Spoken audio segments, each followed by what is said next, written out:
Hey guys, welcome to my channel where we discuss pop culture, nostalgia, food, and so much more. Today's topic, we're going to be discussing books. As someone who was a big reader growing up and had several library cards from different counties, it was hard to find a variety of books that had characters who looked like me.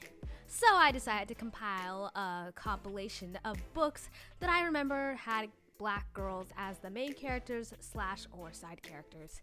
Keep in mind, these are childhood book series that I've read in the 3rd and 4th grade, so don't expect any young adult books.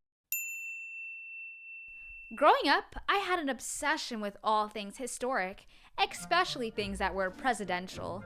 It was like an American dream for me. I wanted to be Malaya and Sasha Obama so bad. The fact that you get to live in such a historic building and be a part of history was such a mind-blowing thing for me. So imagine finding a book series with a character who looks exactly like you, living your dream. Liberty Porter was living my dream. She did what every first daughter would do when living in the White House.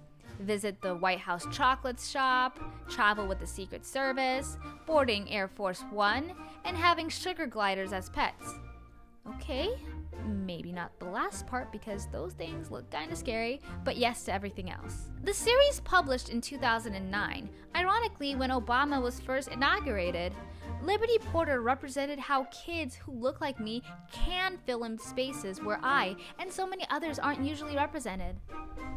Sugar Plum Ballerinas, created by Deborah Underwood and Academy Award winner Whoopi Goldberg, the story alternates with the students of the Nutcracker School of Ballet in New York City.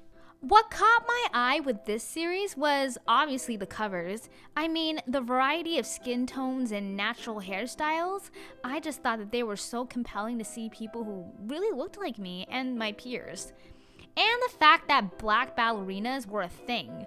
I remember finding out about Misty Copeland in 2015 and was blown away on how huge of a star she was in the ballerina world as a black woman. The characters Alexandra, Brenda, Jersey May, Terrell, Jessica, and Apatha go through their own struggles with ballet, family drama, jealousy, and more that they must learn to overcome over time.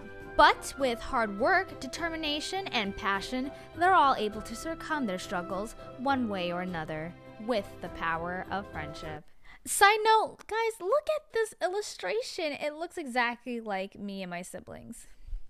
There are certain phases in a girl's life that they'll never forget. You may think, oh yeah, Shalom, I remember my puberty phase. No one wants to remember that. I'm talking about the American Girl phase. The American Girl brand had girls across the world in a chokehold.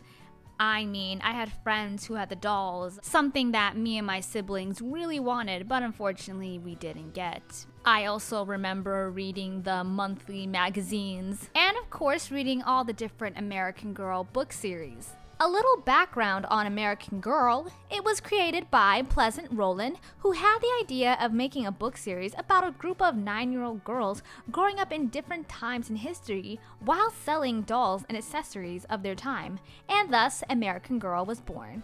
One of my favorite American Girl book series was Addy, who represented the Civil War era. Now, if I had to describe my first impression of the Addy series, it would be survival. The girl really had it rough. Her father was sold. I think her brother ran away. She had to flee in the middle of the night and leave her little sister with her aunt and uncle. And at one point, she had to eat worms. Worms! It was so bad for my sis.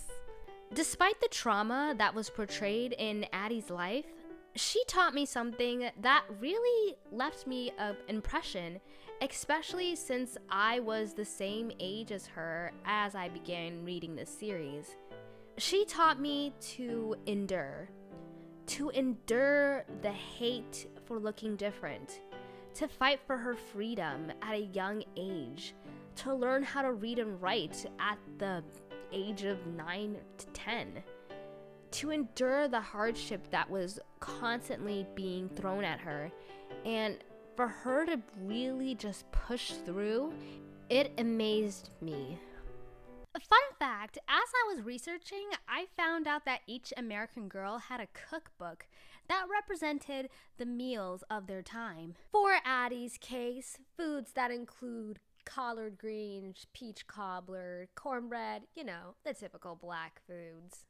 The Babysitters Club was something very near and dear to my heart. Was it because I liked babysitting? No. Was it the ensemble of friends? Well, kind of. I definitely had some favorites. My favorite being Claudia Kishi, the Japanese-American artist and junk food lover.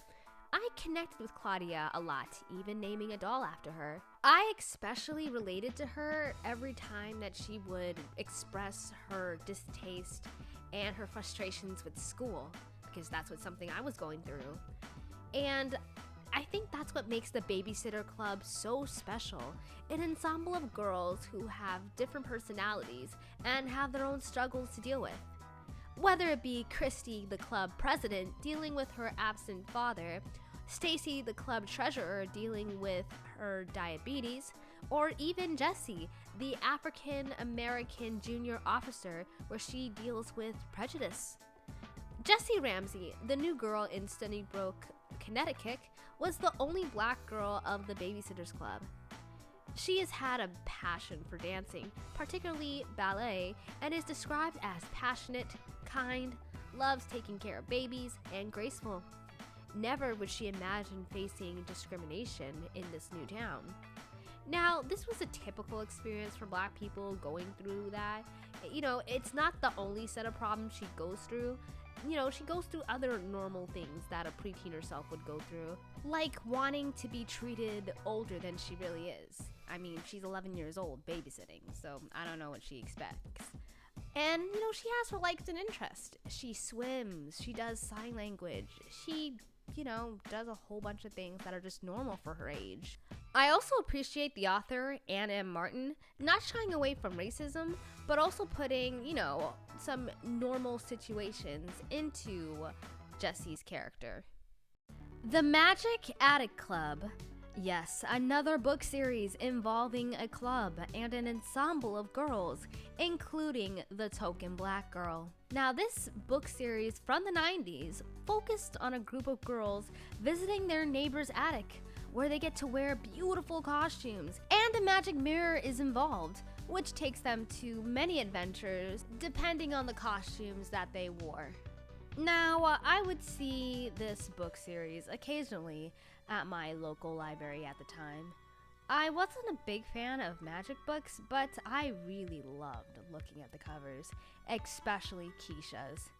Keisha was one of the best dressed girls from the series, and I can tell just from the covers that she had the best adventures. I mean, looking at her books just reminded me of a cover of a Barbie movie. The dolls did not disappoint either. They remind me so much of American Girl. I love the accessories featured. I love the different hairstyles presented. And I just love how accurate the outfits are to the book covers. Fashionable, feminine, and pretty. My favorite genre. Now, growing up with Disney princesses and Barbie movies, I've never seen a lot of black royalty in the media besides The Princess and the Frog. That's why I'm so grateful for series such as The Royal Diaries. Created in 1999, the series features famous historic royal women, where each woman tells their story through a diary, recounting pivotal moments of history in their times. Women such as Queen Elizabeth I, Marie Antoinette, Grand Duchess Anastasia, and more, as well as royals from Sweden, Africa, India, Korea, Hawaii, and more. There were 2 black royals that I remember in the series. Now, I do apologize for the butchering of the name. Nzinga of present-day Angola, and Ana Koana of Haiti. Nzinga was born into the royal kingdom of Ndongo, and the story goes through her struggle to prove herself to her father and dealing with the Portuguese Empire of the time. In real life, she became queen after the death of her father and brother, and was well known for her intelligence, political, diplomatic, and military tactics. Ana Koana was a Taino. The Taino were an indigenous group of people of the Caribbean who inhabited places such as Cuba, Dominican Republic, Jamaica, Haiti, Puerto Rico, and the Bahamas. She too had to be ruler of her people after the death of her brother and had to deal with the Spaniards of her time.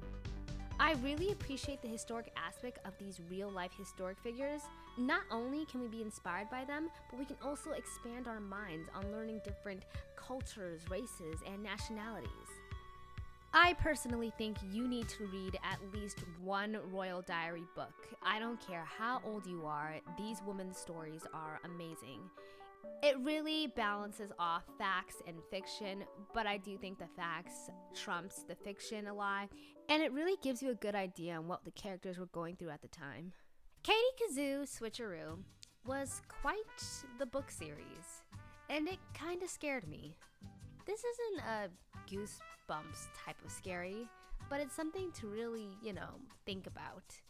A brief summary, Katie wishes she was anyone else but herself, and then she goes through a series of events as another person. Like she literally becomes the person. It's terrifying, and I get so embarrassed when she has to operate as the person normally, but something always goes wrong before they go right, and it's just uncomfortable. Suzanne Locke was Katie's best friend. She was spunky, life of the party, and in my opinion, had a great sense of fashion. But with every good qualities in a person, there can also be some bad. I remember her personality being pushy, attention-seeking, petty, and so forth. You can even tell by the book covers how it is supporting my statement. We've all come across a Suzanne in our life, and it's all about balance and how we deal with them. And I think she's a balanced out character. Not perfect, but not bad as well. Moving on, we all had our favorite type of diary type books, whether it be Dork Diaries or Diary of a Wimpy Kid. We've all gone through that phase. My favorite was Amelia's journals. It was a pretty basic concept, the typical normal girl living her everyday life. Although Cleo, the jelly roll-nosed sister, stole the show for me. She had a best friend, a black best friend named Carly. She was described as cool, smart, funny, and sweet. One thing that stood out to me was the fact that she was a health nut, but her weakness was chocolate glazed donuts, and honestly, I couldn't relate more. Can we also talk about her hair real quick? I mean, look at the dreads representation. To be honest, I had no idea what type of hairstyle that was when I was younger. After realizing that it might have been dreads, it just makes me so happy to know that all types of black hairstyles are being represented. And speaking of hairstyles, here's another character whom I loved looking at their hair. The same author who wrote The Babysitters Club also wrote another series called Main Street Girls. I never read the series, but I would occasionally stumble across the shelves and be pleasantly surprised seeing a black girl rock her natural hair on the cover. The series is about two sisters, Ruby and Flora, moving to a small town with their grandmother after the death of their parents. They adjust to the new town and even make some friends, one of them being an African American named Olivia Walter. She is the youngest in her grade, very smart and talented, and her hobbies include science and math. Interesting enough, her family starts becoming entrepreneurs and they start running a basket shop, which I thought was pretty cool. One of the things that really stood out to me was really seeing a girl who looked like me. I mean, down to the hairstyle. Wearing my hair in big puffs was the norm and go-to when I was younger. Representation is very important in literature just as much as it is in the mass media. Think about it. One of the first things we're taught on Earth is to read. Whether it be a mere mention of skin tones or race is enough to give a child the acknowledgement that they too are seen, heard, and appreciated. And so, I urge you all to continue to seek out books that make you feel this way, or to write or illustrate books and book covers that make you feel represented. Thank you guys so much for watching. Make sure you comment down below what your favorite childhood book series were, or what is your favorite series now. Bye guys!